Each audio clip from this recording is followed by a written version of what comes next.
Assalamualaikum warahmatullahi wabarakatuh. Di kisah kali ini saya akan membawakan sebuah cerita yang diambil dari KBM. Sebuah kisah yang ditulis oleh El Yasmin Rumi. Kisah yang berjudul Melepas Keperawanan di Telaga Bahandang. Dan sebelum kita lanjut ke ceritanya, tekan dulu tombol like video ini dan jangan lupa tekan juga tombol subscribe channel ini. Dan nyalakan juga lonceng notifikasinya agar tidak ketinggalan cerita-cerita lainnya dari channel ini. Buat teman-teman yang pengen membaca langsung ceritanya, nanti silahkan saja kunjungi linknya yang nanti akan saya sertakan di kolom deskripsi. Dan seperti apa untuk kisah kali ini? Langsung saja kita masuk ke ceritanya.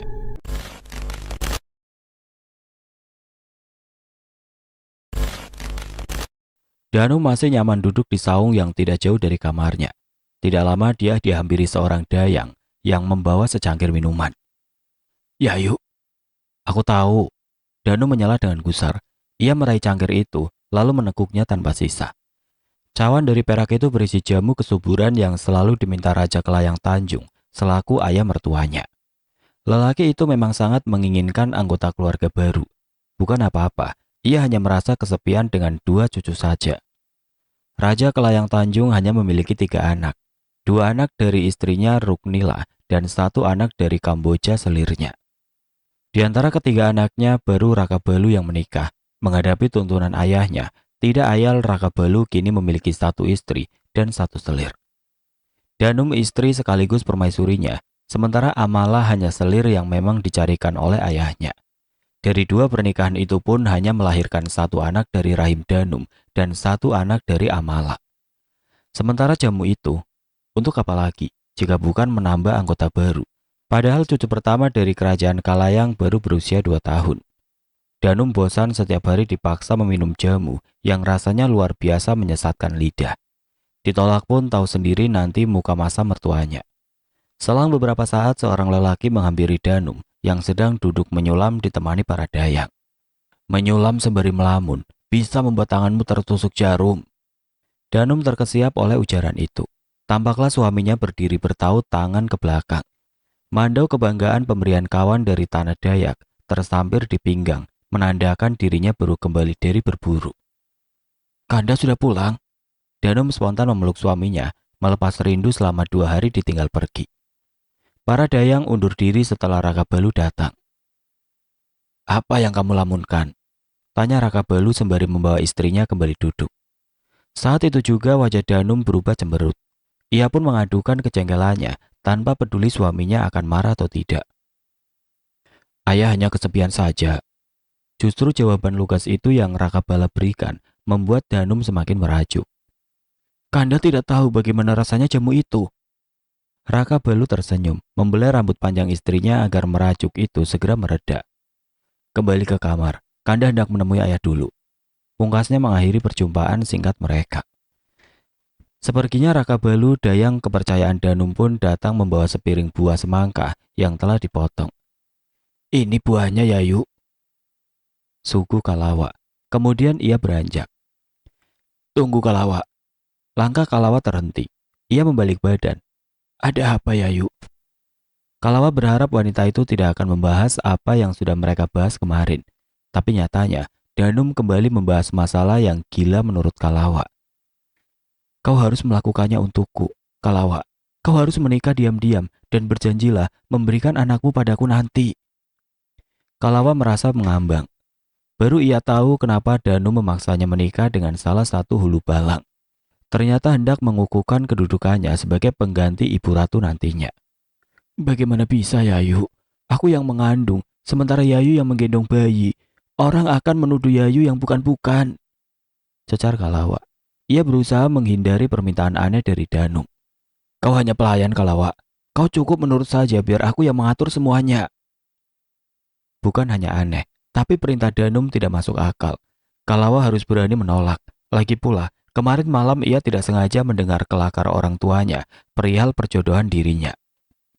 "Maaf Yayu, sepertinya aku tidak bisa karena ayahku kabarnya hendak menjodohkanku." Danum marah mendengar jawaban itu. Ia murka sebab Kalawa berani membantah titahnya. Bukankah selama ini tidak ada yang bisa membantah perintahnya?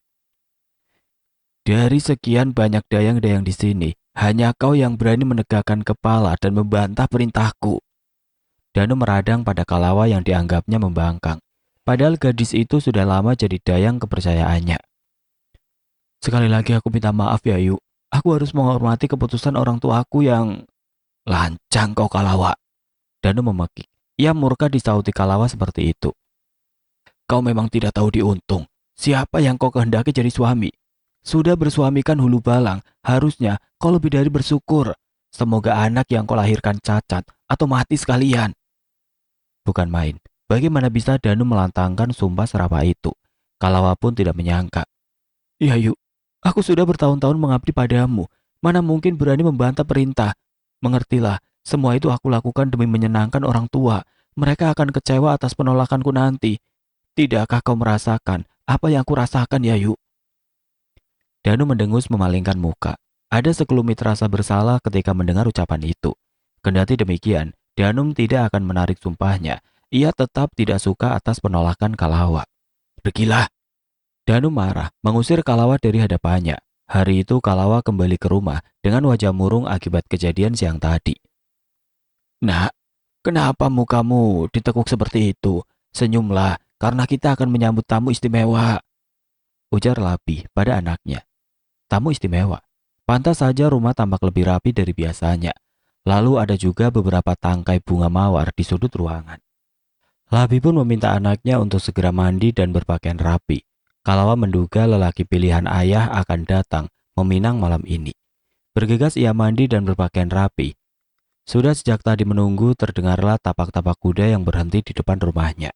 Kalawa heran, tampaknya bukan hanya 3 atau 4 orang yang datang, tapi satu rombongan. Dan yang paling mencengangkan adalah mengetahui siapa yang datang. Salam Empu. Labi beserta istrinya langsung membungkuk memberi salam, diikuti oleh Kalawa.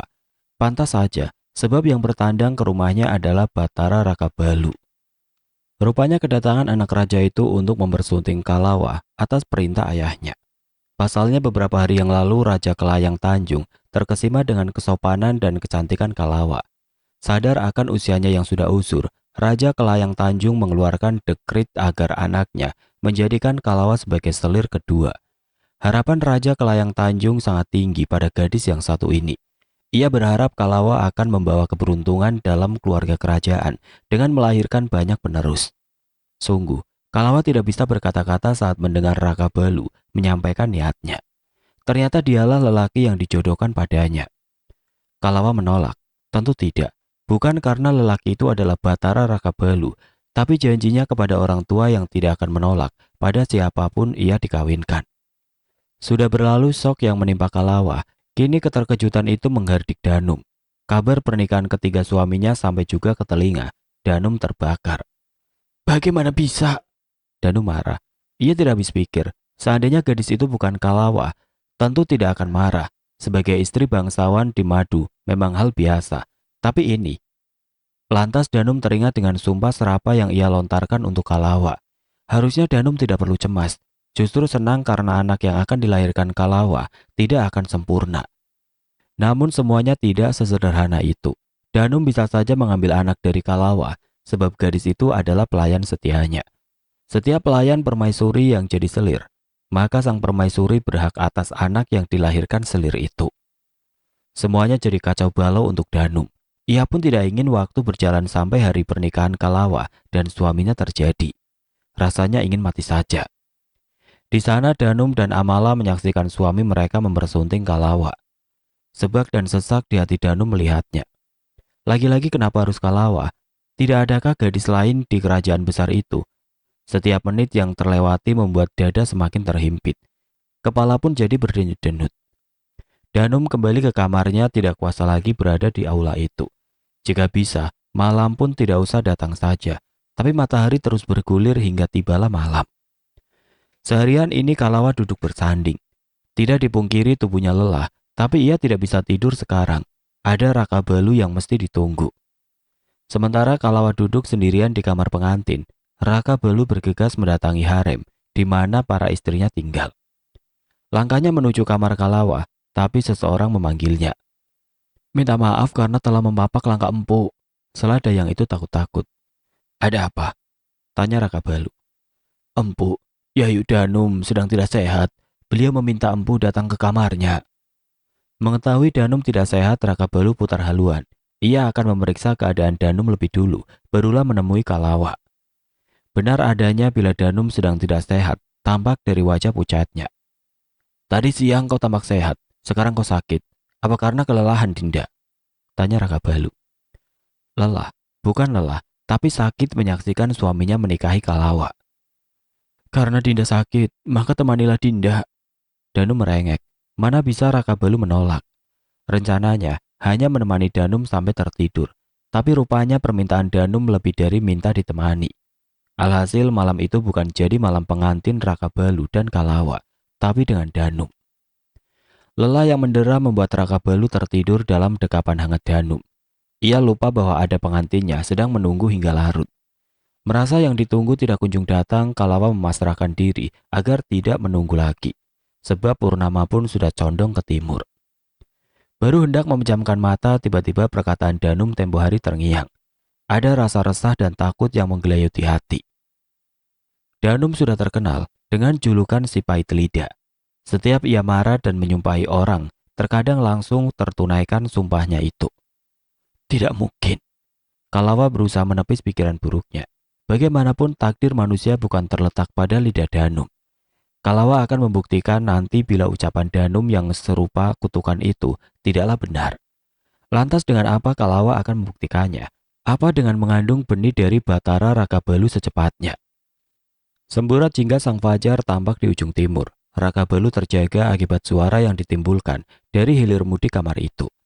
Di balik tirai tipis yang dijadikan sebagai partisi, dilihatnya Danum sedang duduk di depan cermin perak bersama para dayang yang membantunya merias diri. Raka Balu meregang. Tubuhnya terasa letih dari biasanya setelah menuruti rengekan Danum semalam. Kain ganjar patra sisi telah ditutupi bagian dadanya yang telanjang, sementara jubah sutranya ditinggalkan di peraduan. Melihat ada bayangan mendekat, Danum menoleh. Kenapa Kanda sudah bangun? Danum bertanya tanpa rasa bersalah. Lupakah dia bahwa ada Kalawa yang sedang menunggu setelah dinikahi suaminya kemarin? Kanda harus menemui Kalawa. Jujur ada rasa bersalah dalam diri Raka Balu setelah mengabaikan malam pengantinnya bersama Kalawa. Bagaimana lagi, Raka Balu tidak tahan mendengar rengekan permaisurinya, lalu kebablasan hingga malam hilang, tidak kunjung menemui selir barunya. Namun di ujung langkah, ketukan pintu terdengar sembari menyeru dengan permisi. Ketika salah satu dayang membuka pintu, seluruh pandangan Raka Balu pada sosok wanita parubaya yang berdiri syok di depan sana. Kenapa kau di sini pagi-pagi begini, Raka Balu? Ibunya pantas melayangkan pertanyaan seperti itu. Memang seharusnya Raka Balu berada di kamar Kalawa sekarang. Danum sakit semalam. Ruknila menghela. Memang selalu semanja itu Danum pada Raka Balu. Cemas sekali bagaimana jadinya kelak kerajaan Tanjung seandainya mempunyai ratu semanja Danum. Ayah memintamu untuk menemuinya sekarang juga. Sekalian saja Ruknila menyampaikan pesan suaminya sebelum masuk menemui Danum. Sekarang juga. Itu artinya ada hal penting yang ingin dibahas Raja Kelayang Tanjung pada anak tertuanya. Raka Balu bergegas pergi ke Balaurung, menemui sang ayah. Pria tua itu duduk lesu di singgasananya. Wajah sayunya menandakan dirinya tidak baik-baik saja. Ada apa ya? Sembari bertanya, Raka Balu mengeja seksama seraut ayahnya. Ayah sakit. Hanya kurang tidur. Raja Kelayang Tanjung berusaha ingin terlihat baik-baik saja. Lantas Raka Balu kembali bertanya, perihal apa ayahnya memanggil. Raja Swarna Bumi mengirimkan dekrit pernikahan untuk putri bungsunya. Dia ingin menikahkan putrinya dengan Arya. Raka Balu terdiam. Diamnya Raka Balu bukan tanpa alasan. Semua orang tahu jika anak bungsu dari Raja Swarna Bumi tidak bisa melihat. Raka Balu ragu adik tirinya akan menerima pernikahan itu. Namun, menolak bukanlah haknya. Memberikan usulan pun rasanya tidak tahu harus memberikan usulan apa. Bisa jadi Raja Swarna Bumi akan tersinggung oleh penolakan mereka, menganggap penolakan itu sebuah penghinaan untuk putrinya yang buta. Ayah memintamu untuk membujuk Arya. Dari ucapan itu sudah bisa dipastikan bahwa Arya menolak mentah-mentah pernikahan itu setelah diberitahu kepadanya. Lantas bagaimana lagi Raka Balu harus membujuk adik tirinya jika permintaan sang ayah saja ditolak? Aku akan mencobanya, ayah. Rasanya membujuk Arya adalah tugas terberat daripada memimpin perang. Setelah ragu, Raka Balu menemui Arya di tempatnya. Kebetulan pemuda itu baru kembali dari tempat memanah. Alis Arya terangkat sebelah melihat kakak tertua berdiri di depan pintu kamarnya. Apa yang membuat kau datang, Kak? Jika ada perlu, panggil saja aku untuk menemuimu. Arya mempersilahkan Raka Balu masuk. Kita perlu bicara, Arya. Membahas strategi untuk menumpas pemberontak di perbatasan. Terkanya sembari melepaskan panah yang tersampir di bahunya. Ini tentang anak bungsu Raja Swarna Bumi. Pergerakan tangan Arya terhenti. Riak wajahnya berubah drastis. Jika mau memintaku untuk menikahi putri yang buta itu, jawabku, tidak. Semua ketegasan terangkum dalam sepenggal kalimat itu. Berarti, kau telah menabuh genderang perang terhadap kerajaan Swarna Bumi, dan aku tidak akan pasang badan untuk melindungimu. Dan Raka Balu bertindak lebih tegas lagi. Arya mendengus marah. Kakaknya datang-datang justru memaksa untuk menerima pernikahan itu. Aku ingin menikah, tapi bukan dengannya, karena dia tidak bisa melihat, dan kau merasa lebih baik darinya. Raka Balu menyela ucapan itu secepat kilat, membuat Arya tertohok. Arya benci ketika dirinya tidak pernah menang adu argumen dengan kakaknya, dan berakhir penerimaan kekalahan. Tanpa banyak protes lagi, dengan terpaksa Arya menerima pernikahan itu. Raka Balu pergi setelah berhasil membuat adik tirinya tidak berkutik dan kini kembali ke harem, menuntaskan satu masalah lagi yang belum tertuntaskan. Ya yuk, Empu datang. Lapor Cindai, salah satu dayang yang jadi kepercayaan Kalawa. Kalawa mendesah, perasaannya tidak seantusias semalam. Ia berdiri tidak jauh dari meja ulin, tempatnya menghabiskan sarapan beberapa menit lalu. Raka Balu tiba, semua abdi yang ada di sana pamit undur diri. Setelah derap langkah terakhir, sunyi meraup suara-suara dalam kamar itu. Selamat pagi, Kanda. Kalawa berusaha memecah keheningan. Maaf untuk semalam, Danum sakit, jadi Kanda menemaninya. Kalawa tidak menyaut lagi. Ada segenggam kecewa yang datang tiba-tiba. Temani Kanda mandi, Dinda. Kalawa mengangguk, walaupun sebenarnya malu bukan main saat harus mandi bersama. Kebetulan air dalam tempayan sudah terisi penuh dan bertabur bunga. Sementara Raka Balu merentangkan tangan, Kalawa mendekat membantu melepaskan pakaian kebanggaan. Nyeri dan Kalawa langsung membuang muka ketika melihat beberapa tanda merah di dada bidang itu. Kalawa baru sadar jika Raka Balu tidak sekedar menemani Danum yang katanya sakit, tapi melakukan lebih dari itu. Maaf Kanda, aku lupa sedang datang bulan sekarang.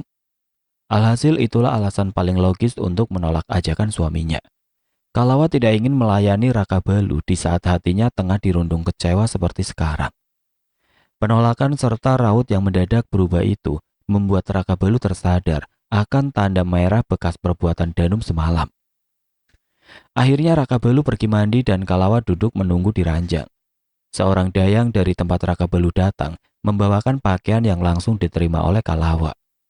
Selesai mandi, Kalawa kembali membantu suaminya berpakaian. Kenapa wajahmu sayu sekali, Dinda? Tangan Kalawa terhenti membenahi jubah itu. Dinda tidak tidur semalam, Kanda. Jantung Raka Balu berdegup. Seketika merasa tidak nyaman dengan sautan menohok itu. Ditambah pula seraut Kalawa yang berubah dingin. Kanda minta maaf, bisiknya parau. Kalawa tersenyum samar, seolah tidak tulus menyunggingkan selengkungan itu. Akhirnya Raka Balu mendengus, tidak suka ketika selirnya bersikap demikian. Aku sudah minta maaf, kenapa kau masih marah, Dinda?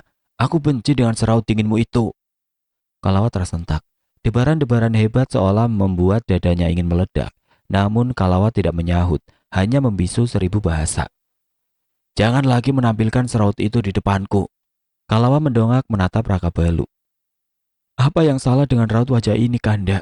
Dinda merasa biasa saja, tidak. Dinda.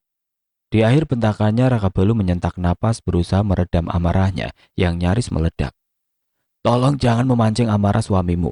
Jika suamimu sudah marah, selangkah pun kau tidak akan aku izinkan keluar dari kamar ini.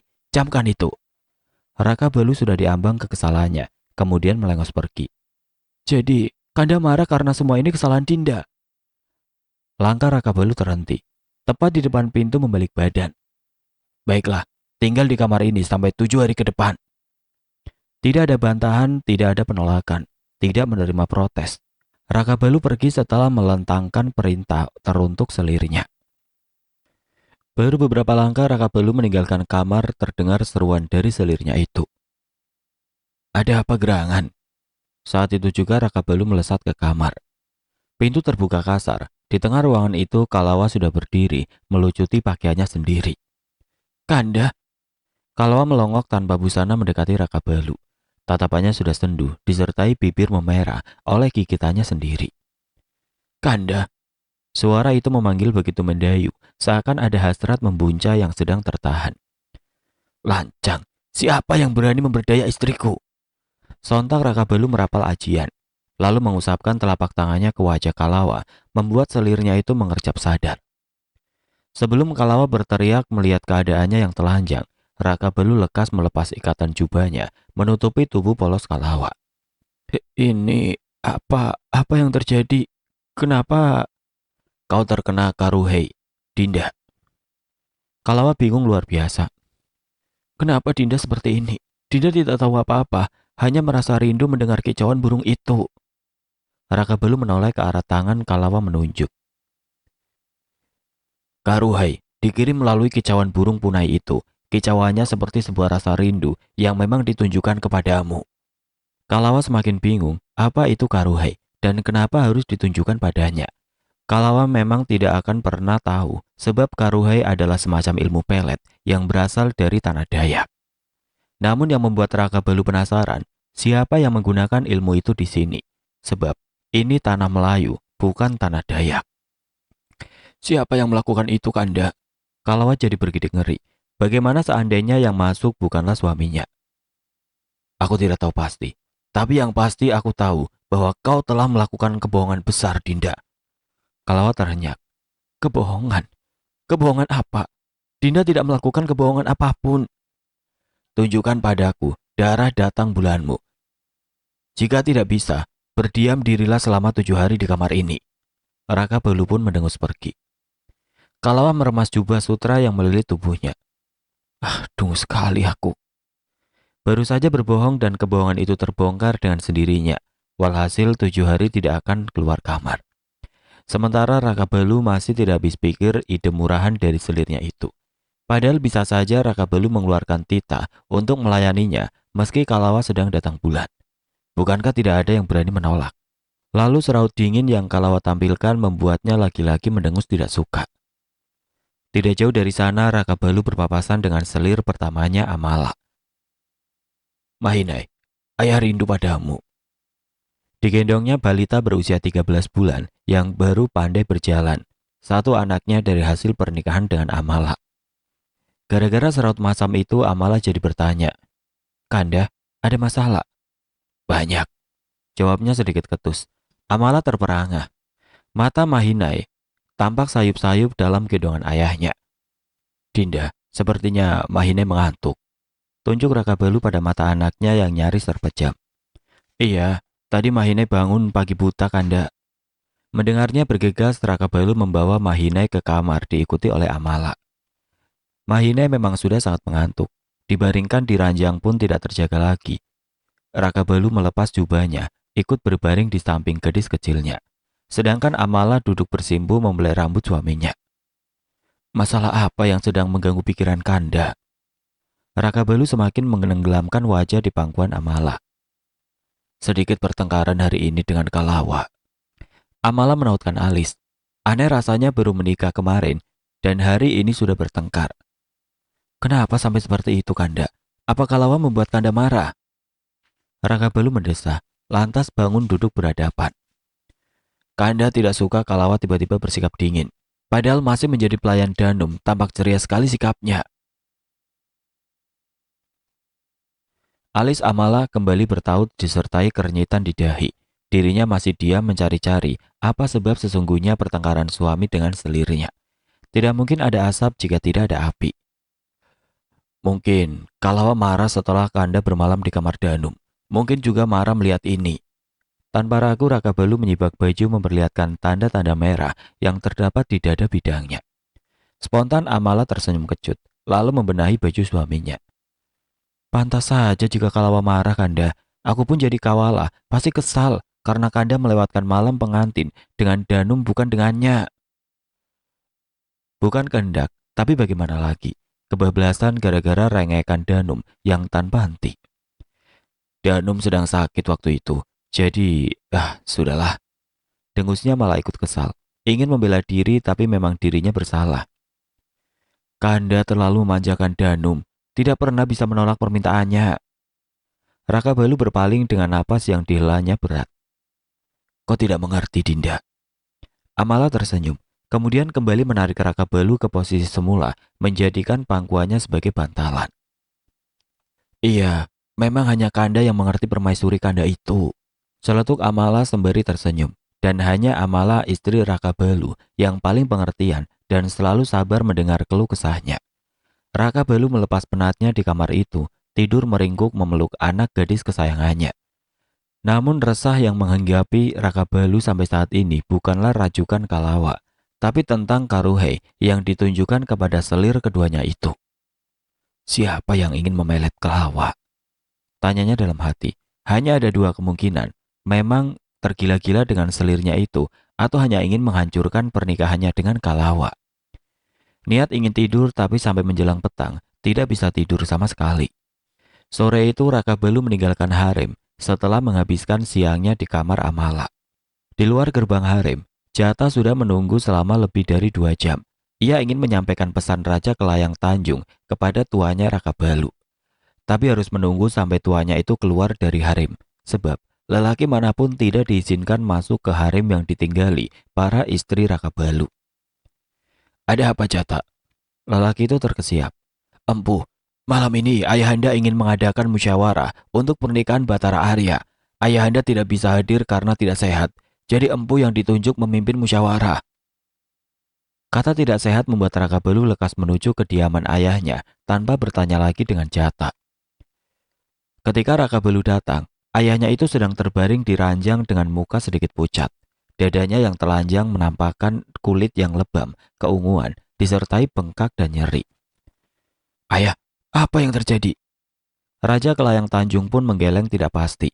Dari belakang datang seorang bomo yang tidak lain adalah ayah Kalawa, sekaligus ayah mertuanya. Lelaki itu memang telah lama ditunjuk sebagai bomo untuk keluarga kerajaan. Bomo, apa yang terjadi dengan ayahku?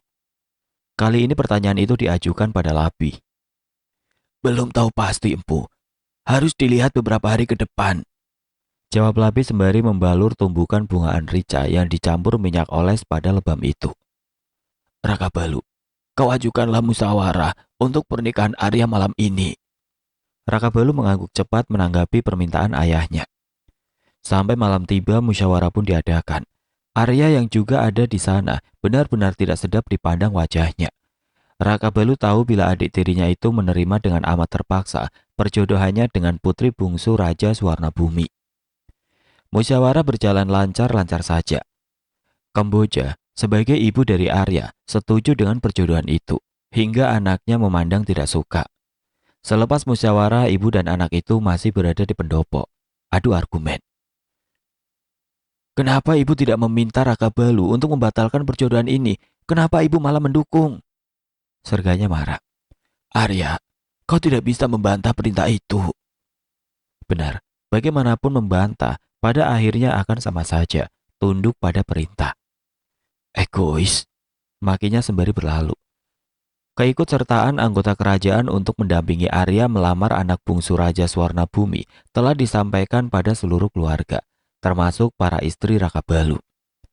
Danu mendapat kabar itu dari mulut suaminya sendiri yang malam ini datang sekaligus memastikan keadaannya yang kemarin sempat mengeluh tidak sehat. Kanda, kenapa perjodohan itu tidak ditolak saja? Apa kalian tidak kasihan melihat Arya menikahi gadis buta? Raka Balu terhenyak saat Danum berbicara setajam itu. Tidakkah penolakan itu sebagai salah satu bentuk diskriminasi?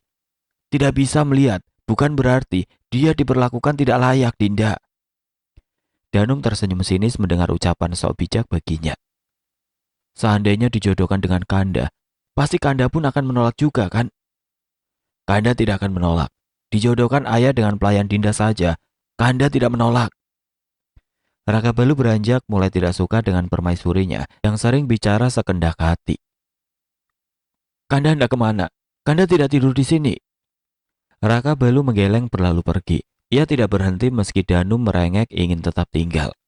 Sesampainya di kediaman, Raka Balu meminta jatah untuk menyampaikan perintahnya kepada para abdi untuk melakukan persiapan perjalanan mereka ke kerajaan Swarna Bumi.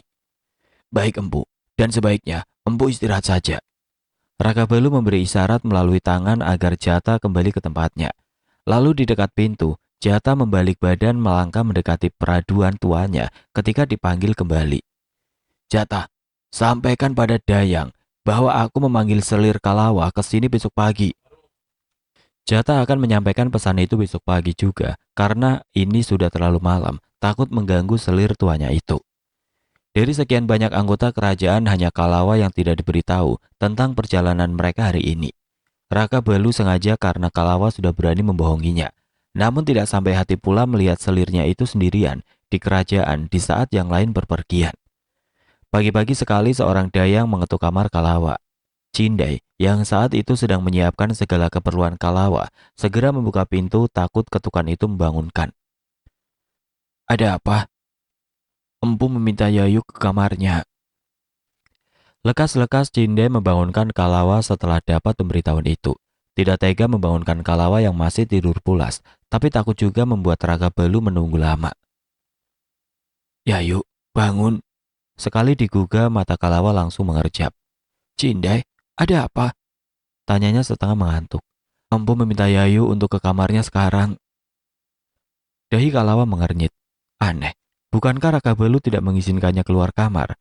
Kendati demikian, Kalawa bergegas bangun, membersihkan diri sebelum menemui suaminya. Kalawa ditemani oleh Cindai menuju kediaman Raka Balu. Sesampainya di sana, Jata sudah menyambut. Yayu, Empu sudah menunggu di kamar. Jata mempersilahkan Kalawa masuk, sedangkan Cindai duduk menunggu di saung tidak jauh dari sana. Ketika Kalawa masuk, seluruh pandangannya pada lelaki yang sedang duduk di sisi ranjang, mengasah mandau kesayangannya. Selamat pagi, Kanda. Sapaan itu tidak membuat Raka Balu berpaling dari kilatan tajam mandau miliknya. Ia malas menoleh, sebab suara itu terdengar amat dingin dan tidak tulus. Masuklah, suruh Raka Balu tanpa menoleh. Kau tidak mengindahkan ucapanku kemarin, Dinda. Kalawa bergeming, berdiri setengah depa dari Raka Balu. Apa yang tidak Dinda indahkan, Kanda? Raka Balu kontan menoleh. Tatapannya serupa mata mandau nan tajam itu. Buang jauh-jauh sikap dinginmu. Buang jauh-jauh jika bersamaku. Kalawa masih bergeming mengejek, gurat-gurat kemarahan bercampur rasa tidak suka itu. Apa yang salah? Cukup, Dinda. Jangan menyulut perdebatan pagi-pagi begini. Kenapa kau tidak bertanya? Kenapa aku memanggilku ke... Empu, ada ayahanda. Seruan Jata di balik pintu memotong kemarahan Raka Balu. Otomatis pula perdebatannya dengan Kalawa terhenti. Tanpa banyak omong, Raka Balu meraih pinggang Kalawa secepat kilat, mendudukannya di pangkuan. Lantas tanpa persetujuan pula Raka Balu meraih mandaunya, lalu meraih tangan Kalawa.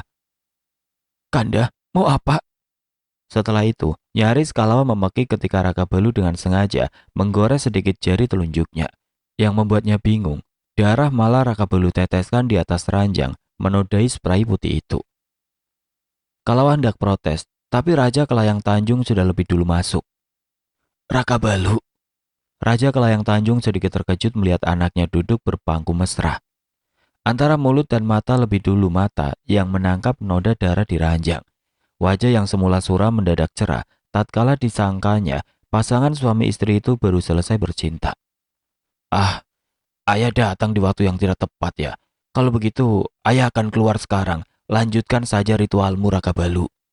Raja Kelayang Tanjung pun pergi. Seperginya sang ayah, Raka Balu menyingkirkan selirnya yang masih duduk tercengang.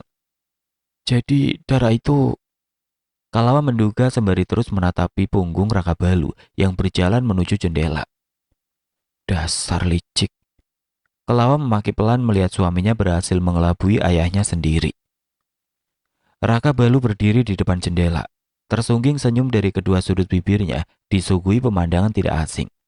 Di sana Raja Kelayang Tanjung sedang berjalan bergandeng tangan bersama cucu pertamanya Sanja. Kalawa masih duduk di sisi ranjang, sesekali meringis disebabkan segores luka kecil di jari telunjuknya. Kemarilah. Kalawa menoleh lalu ragu untuk mendekat. Kemarilah. Setelah permintaan gusar itu, Kalawa menghampiri suaminya dengan riak lebih dingin dari sebelumnya. Raka Balu meraih tangan kanan Kalawa, menghentikan darah yang terus keluar itu dengan cara menghisapnya, lalu meludah tanpa jijik. Kalawa tersentak. Di bawahnya Kalawa duduk di sisi ranjang. Ia pun mengambil cupu keramik kecil yang berjajar di antara cupu yang lainnya. Isi di dalamnya sebuah obat herbal kering yang langsung Raka Balu tabur di atas luka. Pedih ketika obat itu mengenai bagian yang luka. Jangan digerak-gerakkan, biar seperti ini supaya obatnya meresap. Perih Kanda. Nyaris Kalawa menarik tangannya. Tahanlah. Raka Balu tidak ingin luka itu semakin lebar dan membusuk sebab mandau miliknya bukan sembarang mandau. Sair-sair magis telah meresap dalam mandau itu. Kembali ke kamar dan bersiaplah, karena siang ini kita akan melakukan perjalanan ke kerajaan Swarna Bumi, menyertai Arya untuk melamar putri bungsu kerajaan itu. Kalawa pun baru tahu kabar ini. Padahal masalah perjodohan itu sudah menghebohkan seisi kerajaan. Jika begitu, Kalawa pamit undur diri untuk mempersiapkan perjalanan yang membutuhkan waktu berhari-hari itu. Beberapa kereta kuda telah siap, termasuk untuk sang raja dan para istrinya. Tapi lelaki itu dikabarkan tidak bisa pergi setelah mendadak lebam membiru di dadanya semakin membengkak. Lalu timbul pula luka yang entah dari mana asalnya. Mengetahui itu Raka Balu bergegas menemui ayahnya, pun dengan Arya sekalian berpamitan. Raja Kelayang Tanjung kembali terbaring tidak berdaya. Padahal tadi terlihat sudah segar menemani cucunya bermain. Di mana Bumo? Tanya Raka Balu pada ayahnya. Sedang membuat ramuan. Sahut Raja Kelayang Tanjung, lalu beralih pada Arya. Maaf, ayah tidak bisa mendampingimu, Arya. Meski kesal dengan ayahnya, tapi Arya tidak sampai hati melihat keadaan yang selemah itu. Ia mendengus pelan menjawab singkat. Siang itu berangkatlah keluarga Kelayang. Yang lain berada di kereta kuda masing-masing. Raka Balu berada di depan barisan, duduk gagah di atas kuda putihnya. Lalu di sisinya Arya yang juga memacu gagah kudanya. Kabar anggota kerajaan Kelayang yang akan datang telah lama sampai ke telinga Raja Swarna Bumi. Mereka pun melakukan persiapan untuk menyambut calon mempelai pria dan keluarga besarnya. Mereka disambut hangat dan ramah oleh Raja Swarna Bumi dan istrinya. Di mana ayah dan ibumu? Batara Raka Balu. Ya, ketidakhadiran Raja Kelayang Tanjung dan istrinya mengundang tanya. Maaf Gusti Raja, ayahanda tidak bisa ikut karena sedang sakit dan ibunda harus menemani ayahanda. Mohon dimaklumi. Raka Balu tidak ingin membuat Raja Swarna Bumi berpikiran yang macam-macam atas ketidakhadiran kedua orang tuanya dalam acara penting dan sakral itu. Raja Swarna Bumi mendekati Arya, menepuk-nepuk bangga pundak lebar yang ditutupi jubah hitam. Benarlah, orang-orang mengatakan bahwa kau tidak kalah gagah dan tampan dari kakak tirimu, Batara Arya. Arya merasa senang atas pujian itu. Tidak sama sekali. Jika bisa pun ingin rasanya membatalkan pernikahan dan enyah dari sana sesegera mungkin. Terima kasih Gusti Raja, sautnya terpaksa. Seorang dayang diperintah Raja Swarna Bumi untuk memanggil anak bungsunya. Tidak lama masuklah seorang gadis berparas ayu, berjalan tertunduk dituntun para dayang. Kecantikannya memang luar biasa, tapi tidak bisa mengalahkan ketidaksukaan Arya atas kekurangan gadis yang tidak bisa melihat itu. Kemarilah Jingga, sapalah calon suamimu. Ragu-ragu Jingga melangkah. Selamat datang Batara Arya. Di saat itu Arya menggeram jengkel dalam hati tatkala Jingga yang tidak bisa melihat hampir menubruknya. Arya tidak bisa membayangkan bagaimana kalutnya menjalani rumah tangga bersama istri serupa Jingga. Arya tidak menyaut sama sekali. Sedangkan riak wajahnya tidak bisa menyembunyikan kekesalan. Raka Balu hendak menasihati Arya setelah pertemuan usai, tapi enggan juga. Enggan memulai perdebatan yang berakhir dengan pertengkaran. Lantas apa kata Raja Swarna Bumi nanti? Biarkan, mungkin saja nanti bibit cinta tumbuh tanpa kurun waktu. Selain sikap Arya, ketidakhadiran orang tua yang juga membuat Raka Balu sedikit bersedih. Padahal pernikahan Arya adalah salah satu hari yang paling ditunggu ayahnya. Raka Balu berharap semoga pulang nanti, mendapati ayahnya sudah seperti sedia kala, walaupun belum diketahui penyakit apa yang diderita ayahnya. Sampai hari pernikahan tiba, Arya semakin gusar saja. Rasa tidak suka itu semakin ditunjukkan secara terang-terangan. Bicara ketus pada Jingga dan juga penolakannya pada setiap permintaan Raja Suwarna Bumi bila menyangkut tentang Jingga. Untuk sekarang Raja Suwarna Bumi memaklumi, mungkin saja Arya butuh adaptasi. Raja Suwarna Bumi hanya mempunyai 2 anak, jadi pernikahan itu digelar secara besar-besaran. Tidak lepas dari serangkaian acara adat istiadat dan juga dimeriahkan oleh berbagai kesenian yang kental budaya Melayu. Acara yang semarak itu mendadak heboh dengan pingsannya Danum secara tiba-tiba. Istri pertama Raka Balu itu ambruk ketika sedang mengikuti arak-arakan pengantin. Dinda, Dinda. Jangan tanyakan bagaimana paniknya Raka Balu. Danum dibopong ke kamar, kemudian seorang bomo datang memeriksa keadaannya. Sehelai kain diletakkan di atas pergelangan tangan Danum. Bomo itu diam dengan alis bertaut, memastikan keadaan Danum melalui denyut nadi. Apa yang terjadi? Istriku baik-baik saja, cecar Raka Balu. Amala dan Kalawa yang juga ada di kamar itu saling menoleh, melemparkan pandangan cemas. Sekian detik memastikan keadaan Danum. Bomo itu memberikan kesaksiannya pada Raka Balu yang membuat orang-orang di kamar itu bernapas lega, tersenyum bahagia. Istri empu baik-baik saja. Istri empu pingsan kelelahan karena kondisinya yang sedang mengandung. Di balik gejolak hati gara-gara pernikahan Arya, akhirnya Raka Balu mendapatkan kabar yang menyejukkan hati. Minyak ekaliptus yang tercium membuat Danum siuman setelah pingsan hampir setengah jam. Ia heran orang-orang memenuhi kamar. Ada apa ini Kanda? Apa yang terjadi? Bomo itu undur diri dan Raka Balu mendekat, duduk di sisi ranjang menggenggam erat jemari Danum, sekedar menyampaikan rasa bahagia dan terima kasihnya yang sungkan terucap. Dinda pingsan kelelahan, dan kelelahan itu karena Dinda sedang mengandung. Benarkah? Dinda sedang mengandung?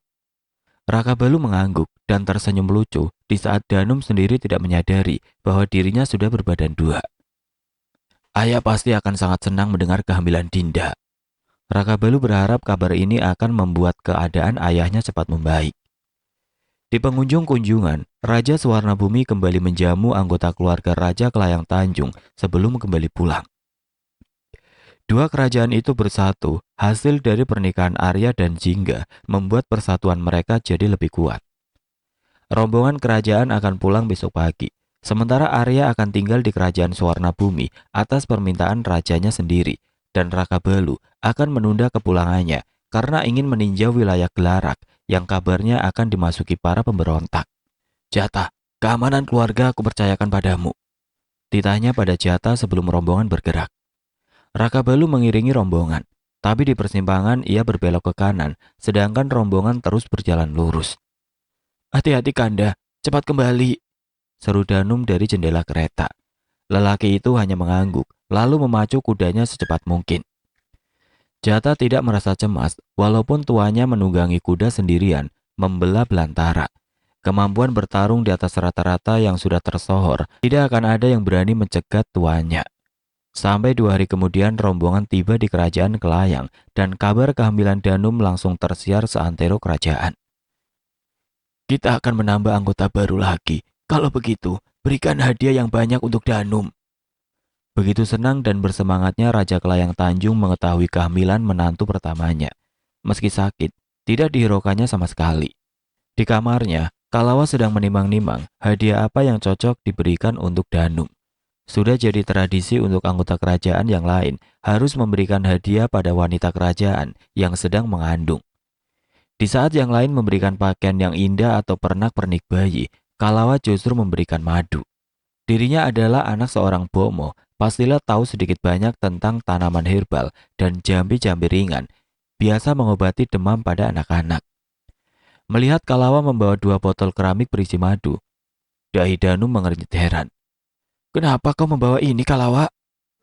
Ini madu hutan terbaik. Aku memberikan ini untuk menjaga kesehatan Nyayu dan calon anak kedua Yayu. Bertahun-tahun menjadi dayang kepercayaan dan sekarang menjadi selir anak raja, Danum tidak menyangka bila Kalawa masih merendah diri. Terima kasih, ujar Danum kemudian. Di antara banyaknya hadiah hanya madu hutan itu yang menandakan segenggam perhatian. Maka Danum akan rutin mengkonsumsi madu pemberian Kalawa demi menjaga kesehatan dirinya dan juga janinnya. Sore ini 1 sendok madu dilahapnya, tanpa campuran. Rasa manis berpadu asam cukup membuat Danum suka karena di lidahnya memang kurang menyukai yang manis-manis. Selang beberapa menit mengkonsumsi madu itu semuanya baik-baik saja. Dan di menit-menit berikutnya, Danum muntah hebat. Seluruh makanan yang belum tercerna sejak siang keluar tanpa sisa. Bahkan muntahan itu sudah berwarna kuning kecoklatan, mirip kotorannya sendiri dan beraroma tidak sedap. Danum melemah, nyaris pingsan dan seketika itu harem jadi riuh oleh keadaan Danum. Seorang bomo perempuan datang secepatnya setelah dipanggil ke harem. Yayu, katanya Yayu Danum keracunan setelah mengkonsumsi madu pemberian Yayu. Cinde datang-datang langsung melaporkan itu pada Kalawa. Tidak mungkin. Sontak Kalawa berjingkat dari duduknya. Ia tidak pernah memasukkan yang aneh-aneh ke dalam madu itu. Yayu dipanggil ke kamar Yayu Danum sekarang. Kalawa yang merasa tidak bersalah segera pergi mendatangi Danum. Di sana, wanita itu terbaring lemah. Tapi sorot matanya begitu tajam antara marah bercampur benci ke arah Kalawa. Sini kau Kalawa. Yayu, apa yang... Lancang, berani kau meracuniku, ah? Kalawa tidak terima dituding seperti itu. Ia membela diri karena tidak pernah melakukan perbuatan demikian. Apa yang diberikannya murni dari hati untuk kesehatan Danum dan calon anaknya. Ya yuk, jangan asal tuduh. Semuanya telah jelas. Tidak sedikit pun Danum membiarkan Kalawa membela diri. Wanita itu murka memberi perintah agar Kalawa dicambuk 20 kali dan diasingkan selama 7 hari. Harem memang berada di bawah kendali Danum sebagai permaisuri. Tidak ada yang berani membantah perintahnya. Kejadian itu pun mengendap dan hanya diketahui oleh orang-orang yang ada di dalam harem.